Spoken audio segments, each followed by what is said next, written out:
గారు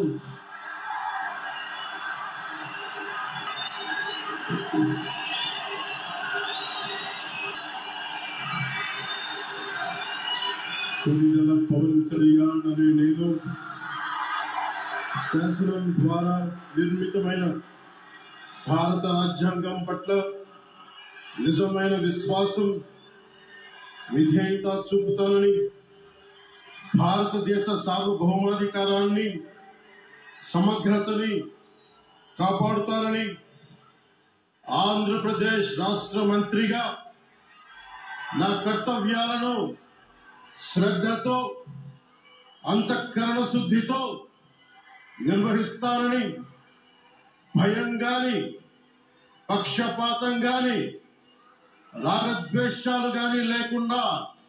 రాజ్యాంగాన్ని శాసనాలని అనుసరించి ప్రజలందరికీ న్యాయం చేకూరుస్తానని దైవ సాక్షిగా ప్రమాణం చేస్తున్నాను.